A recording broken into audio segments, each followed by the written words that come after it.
Great, guys. So it's so exciting to be here today, don't you guys think? We're going to have so much fun today talking about a hard topic, but it's going to be good because this is what we do. We go hard, we go strong, but we get good results and we bring out the best gems, right? Completely. So I'd let Karen start us off and then we would jump in as soon as Karen is finished. Sure, I'll keep it short. So hi, everyone. Welcome to our webinar slash workshop slash talk discussion about inbound leads and how to turn them into actual sales qualified leads. Our moderators for today will be Resa Gooding, the co-founder and CMO of Cacao Media, and Dafna Rolls, the founder and CEO, of course, of D Rolls. So I now will hand it over to you girls, and I trust you to do the best work. Thank you so much, Karen. It's so good to be here this evening. I must say, Dafna, I am super nervous about this conversation, but I'm so happy I'm having it with you because as a marketer, I know this is what I always suffer with. But before we jump into our discussion, I just want our audience to know a bit about you, who you are, what do you do all day, every day for companies that we work with sometimes together. So please introduce yourself. So first of all, Reza, thank you for hosting me today. We have been working together for a few years on different projects, and I'm excited about this joint webinar. I appreciate it. Thank you. So D Rolls Associate, I established the company 15 years ago. We are a lead generation business development boutique firm out of Boston. I established the company in Boston. Right now, we operate both in Boston, Israel, and Europe. And we help our clients get meetings with their target market. We do it throughout the process of outbound reach and helping them following up on their inbound leads. We have a very strong research department, work methodology, and the most important part, great team that has been working at D Rolls for years. So I'm super excited to share knowledge of 15 years of experience doing lead generation. Yeah, amazing. And I'm so excited to have you today, Dafna, because, you know, as a marketer, I have to confess, we are very good at generating leads. This is what we've done really well over the last couple of years since this whole inbound phenomenon came into place. But sometimes we do get stuck in that bottom of the funnel. But I want to start from the beginning and I want to help you. I would love to hear your feedback about what do we have to do first to prepare inbound leads? What should we be doing better to bring them in on the top of the funnel, do you think? Okay, so first of all, I think I see a main gap between the great marketing work that is being done and the great sales work. There is a gap between the inbound leads that are coming into the organization, and then you need to translate them into sales-ready meeting. In order to do it, you need to go through a process, and you definitely need to be very well prepared ahead of time. So asking what do you need to prepare is very important. And for us, I would say today during COVID, it's very important to emphasize that what needs to be done is, first of all, if you can have a short video, a good video that you speak to your audience, you see, they can see your product, it's visual, it's immediately when you send it to them on a link, they can open it, it's great. Upgrade all of your C-level people in the company LinkedIn profile because people are checking this. They want to see who are the people that they are about to connect. The basic, but it's not basic because sometimes people forget about it. Strong one-pager. If you have any PR in place, a case study, and testimonials that are customized and are fit to this specific vertical and target market. Mm-hmm. So when you prepare all of this kit ahead of time, and even if in today's world you don't need to have big budgets in order to have this kit, I see that sometimes very young startups with lean resource are really strong, and there are many ways of creating those kits today, not in expensive way. And I know that many branding companies today have special promotion for young startups to start with. I love that, because this is also something as an agency, when I start working with new clients, we always have that bottleneck of preparing that level of content, right? And everybody thinks it's overwhelming. Everybody thinks, oh my gosh, Risa, why do I have to start a case study? I don't have a customer that's willing to say anything yet. I don't have, a one-sheeter, because most companies are still trying to figure out their USP and establish why they are different. So they spend a lot of time feeling stuck in those ways. So this is quite helpful in helping us understand that we don't have to recreate the wheel. I'm sure we can oftentimes create the information from the information that already exists, right? So those assets can also come out from sales conversations, as you mentioned. It could come out from, just not even naming the customer in the case study, but at least bringing out the usefulness of your product or service within that specific company. Don't you agree? Completely. And I would like to add one more thing. There is the marketing kit that you need to prepare, but you also need to prepare to get the leads. And you're doing different marketing campaigns, and you start getting those leads, and you need to know where are those leads coming from. Was it LinkedIn campaign? Was it PR? And for that, you really need to have a strong CRM in place. We encourage our clients to open Hubspot and to make sure that they customize the Hubspot, so when the leads are coming in, they can know from which campaign, and then they can evaluate and they can see the process, what lead turn into sales meeting, into sales, and perhaps this is how they know the campaign was amazing, or we need to reevaluate and do things differently. So definitely be prepared with a strong customized CRM. Amazing. Bringing up HubSpot right now, as you know, this is our soft spot. We are a HubSpot partner agency. So this for sure is definitely a conflict that we always see, that companies don't necessarily set up HubSpot correctly so they can track the channels as you've described. Because it's not just about knowing if they came from paid search or paid social or email marketing, but it's also knowing the campaign. So whether it was a case study or whether it was a webinar or whether it was a free trial, they need to understand which campaigns as well is bringing that lead. But that brings me to a good question for you, because one of my challenges always is about, for inbound leads, the only way really to capture the information is by using these forms, right? Yeah, we can use a chatbot, but that's a different conversation for a different day. But most times we are using forms. And, most people are very much like not wanting to fill out those forms. So the more questions or the more fields we ask, the less people are wanting to fill it out. So we try to minimize it, and we don't ask for certain information like phone numbers. The minimum we want is mostly the email addresses. We need their names, and we hope to get even a business email address so we can really understand which company it is. So my question to you is, being this is your field, how do you help, what do you suggest we can use in order to populate the missing information that we won't have, but we would need in order to reach out to those inbound leads? So it's quite of a big question, and I will try to answer it shortly because we don't have much time, but it's extremely important when you get the leads, first of all, to go over the list of the companies and to clean it up.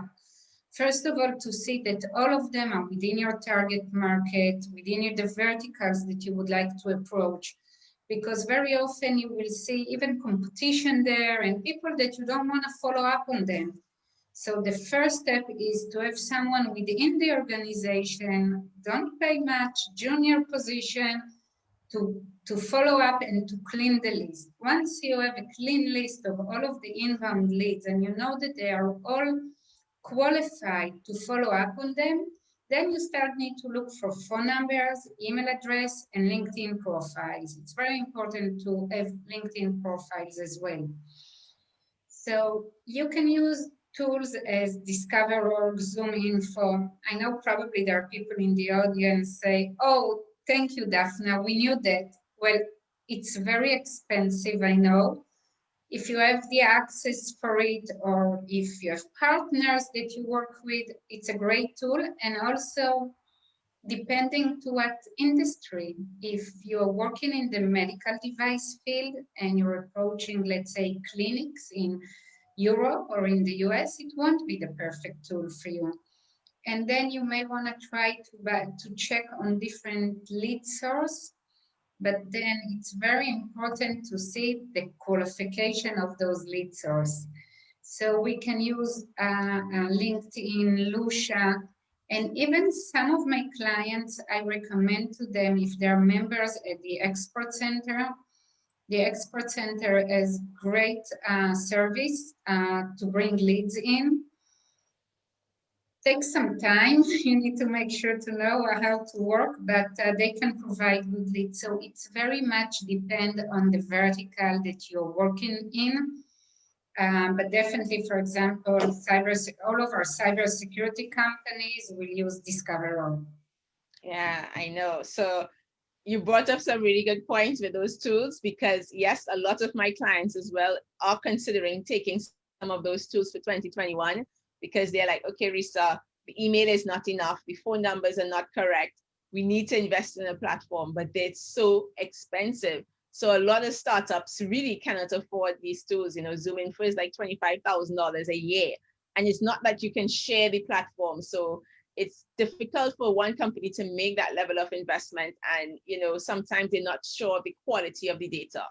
I know for myself, I've done a lot of conversations with these platforms, and ZoomInfo claims that the reason why their data is better quality is because they have a tool that really scrapes emails. So they look at the email signatures to get the most recent data. So unlike the others that sometimes scrape the net and people don't update their profiles when they do get fired or they leave a job.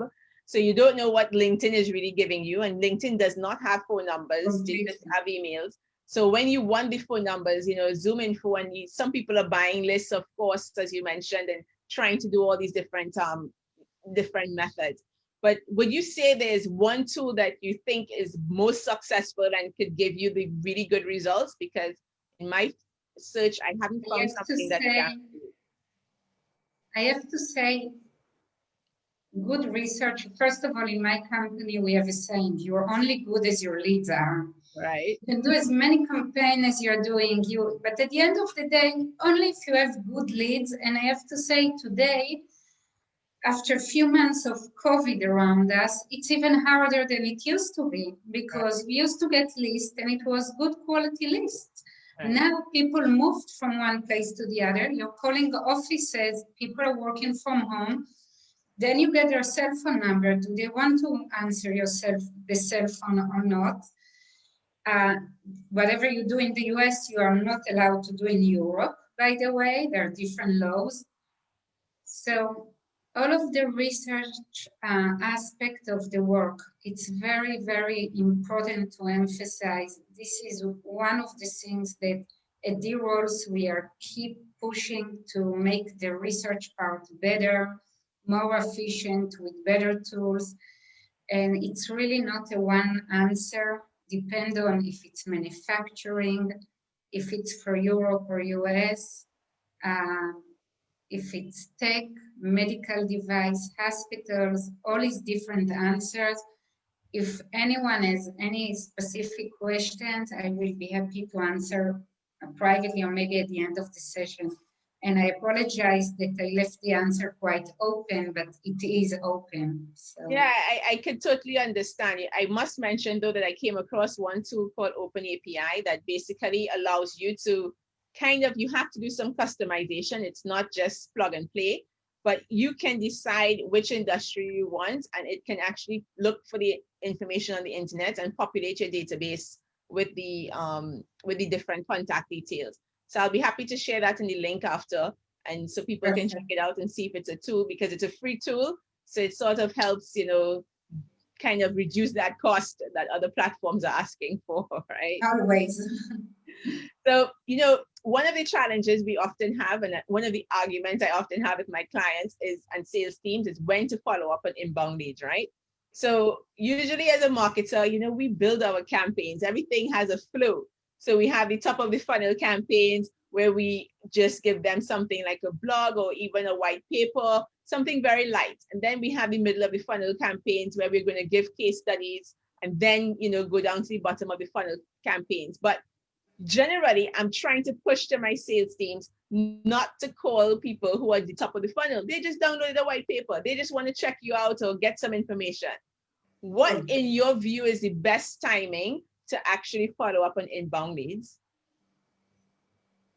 As soon as possible. You need to keep in mind, people are very overwhelmed with their work and social media and things that they are doing.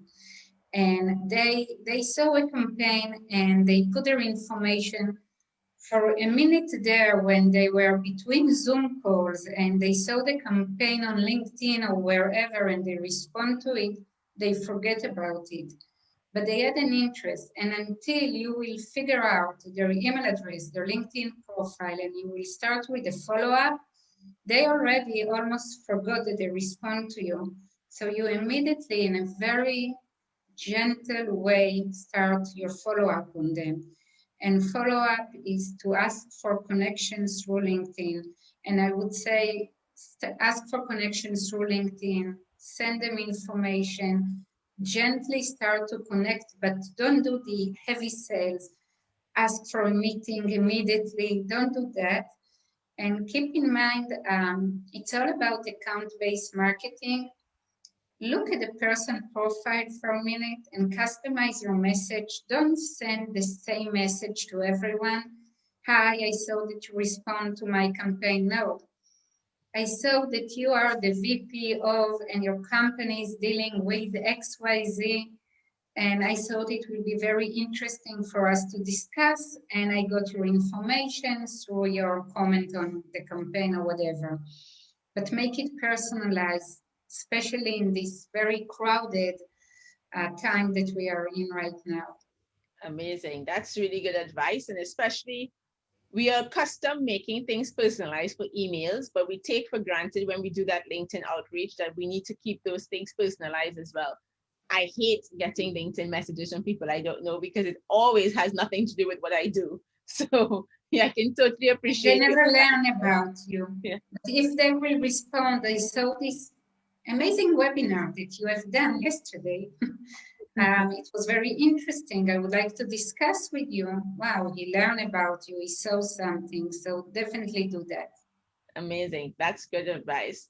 Now, I want to talk a bit about, how do you qualify inbound leads? So after you do this type of outreach and you have an idea who they are and what they're about, what are your steps or what are some indicators you would be using to identify when an inbound lead is ready for a sales meeting or qualified enough for you to pursue them a bit further? So the first step in order to qualify, by the way, I believe that it's the same process for inbound lead and outbound lead, just to make sure everyone is aware. Outbound leads are leads that you choose to approach them, that you create a list and doing a campaign for them. And inbound leads, those are leads that had an interest and they approach you after you created some kind of a campaign. So the first step is to take the list of all of the inbound leads and qualify that they are within your target market. This is the first step. Then the second step is to see if they are the decision maker for you to discuss with. Not necessarily that in every case you need to speak with the decision maker. Maybe someone else will open the door and will lead you to the decision maker, but definitely try to connect decision makers. And the most important part is the qualification questions. And again, it's different for any industry. Qualification questions cannot be about budget. We do not speak about budget.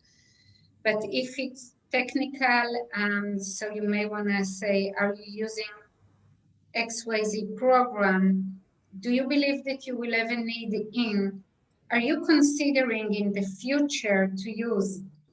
And qualification questions, usually you can have 1 to 3 qualification questions, never more than that.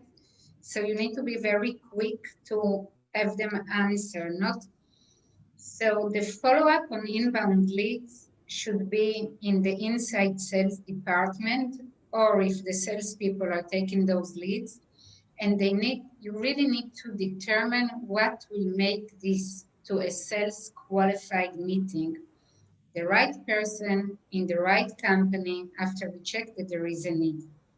Nice. I like that. My follow-up question to that has to be, how many times do you have to chase after them? Like, how many times do you think you have to reach out? Because I see some people give up very early, like after one or two tries, that's it. So first of all, there are different ways of following up. You can follow up via connection on LinkedIn, via email, and definitely cold calling. I can say it's very much depends on the size of the organization that you're approaching.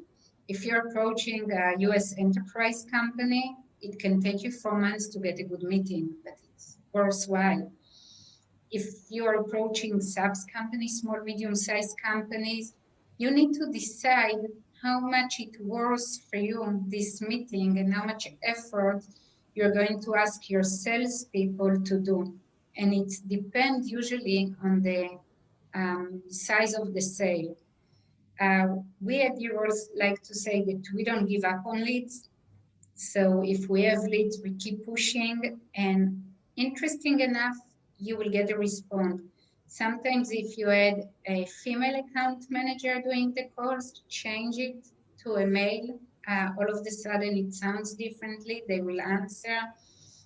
There are small things that created the difference, and you will get the meetings in. Don't give up. It's worthwhile to do the process, and only when you do it in the right way, you will see the sales coming in. So. Amazing. I love this advice that you're giving us. You're making me, my head is like twirling right now, figuring out what I can do better for my clients. So Resa, you are always like this. You're always like this. I know you for years. So. I know, right? But, you know, we mentioned HubSpot in the beginning, and I would love to hear, how do you use HubSpot in your process for following up on those leads? At what stage does HubSpot come in generally for you? At every stage. I don't start working with clients if they don't have CRM, if they don't use, especially HubSpot, at every stage. So you start with creating the database, the CRM, customize it, and then when you do the research, you put all of the database into the CRM. And on every weekly meeting with our clients, we pull up the report from Hubspot, and we see how many people we have on the leads, how many meetings we got, how many people connected on LinkedIn, to what kind of a campaign they react. And I want to say something that is very important for many companies.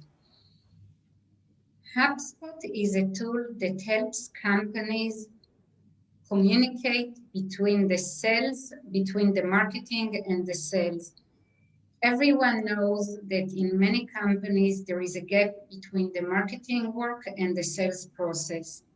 And when you manage everything in the right way on the HubSpot, and you have weekly meetings that you review the reports from the marketing aspect of what campaign has been done, what was the response for each campaign, and then you see the sales that are coming in as a result. But you need everyone on this weekly call to discuss it, to see what can be improved, what works best. At the end of the day, statistics work and statistics speaks. Nobody can hide behind the numbers. If a salesperson, his numbers are not strong, we will see it on HubSpot. If marketing campaign was failed and we didn't got enough response, we will see it on HubSpot.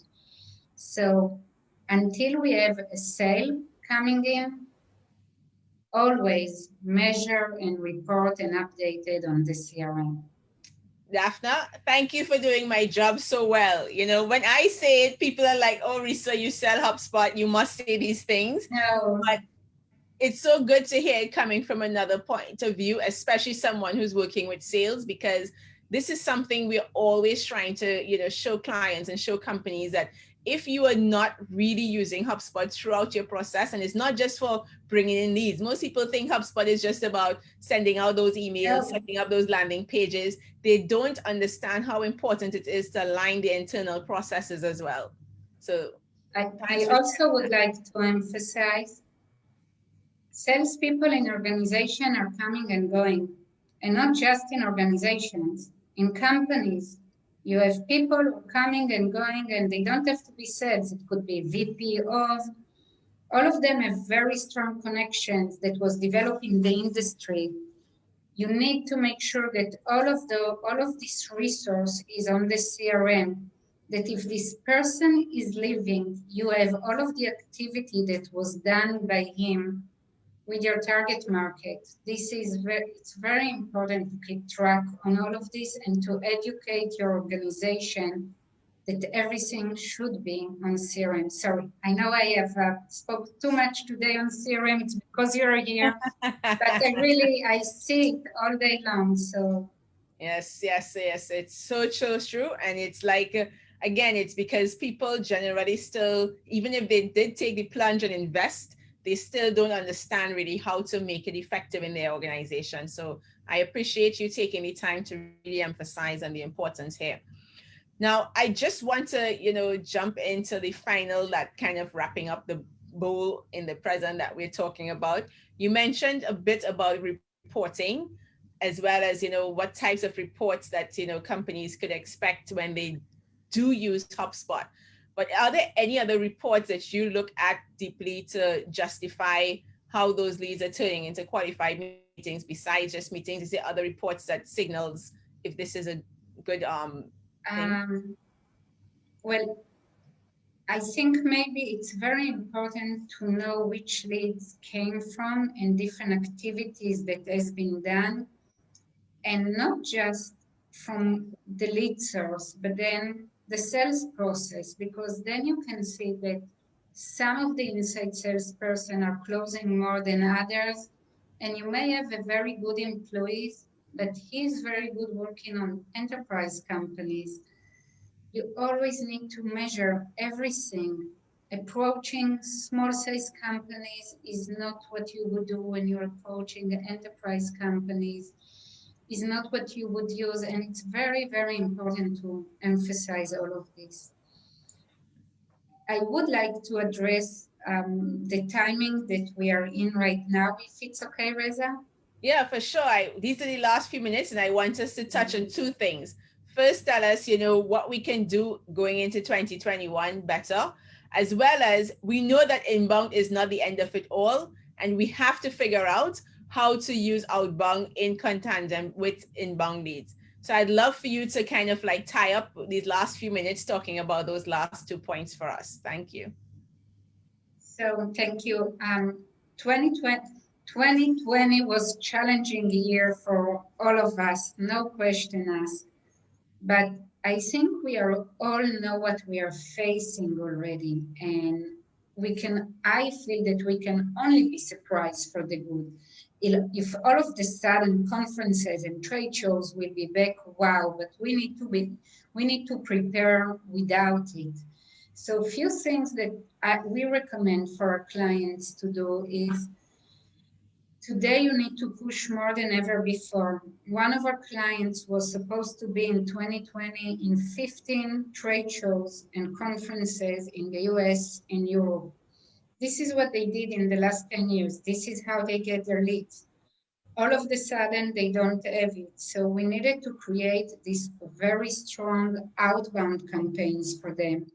Create a database, approaching those leads and saying, sorry that we won't be able to meet at the conferences in Berlin next week. So you're approaching your target market and you communicate with him. So definitely the outreach to create the database of your target market, follow up on them, and making sure to bring ready for sales meetings for your sales team. Another thing that has been extremely successful is educational webinars, like we're having right now. I have a client that back in January, February, used to get on this educational webinar, 10, 15 people show up, nice. Right now they have 80, 90 people show up on every educational webinar. What has changed? People are more available. People are at the desk.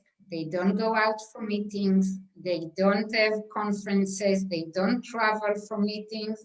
And they're more available to learn and to be educated. So I think definitely educational webinar, and again, depend on the industry, how to approach it. People are still learning the virtual conferences concept, which definitely needs to be approved, and I follow up on this with my clients. But you can definitely sign into those conferences, identify your target market, request a Zoom meeting with them. I know it's not the same as traveling to the biotech in Boston and for 4 days to walk the floor and meet so many interesting companies. But on the other hand, you can still meet your target market in those virtual conferences. Don't give up on this. It's harder. It's a new platform. But if you do hard work on this, you can definitely get the result. Amazing. Bottom line, 2021, push on inbound leads, outbound leads, push on yourselves, and you can still meet your goals. Thank you for that piece of advice, Dafna. Really, we really appreciate you. But before you leave, we'd just love to hear some last words from you about how can people find you? You know, what are the services you primarily offer, especially as I mentioned, between inbound leads and outbound leads. What is your specialty and how they can use this outbound approach? Because there's so many companies that still cannot rely or wait for inbound leads to mature. So they do need to, you know, put the, as they say, put the gas, the pedal on the gas, put their foot, sorry, on their gas so they can get things going, especially for 2021. So tell us a bit about your outbound services and how can people find you if they wish to learn more about this? We meet with companies, we understand their target market, we create a playbook on how to work and approach their target market.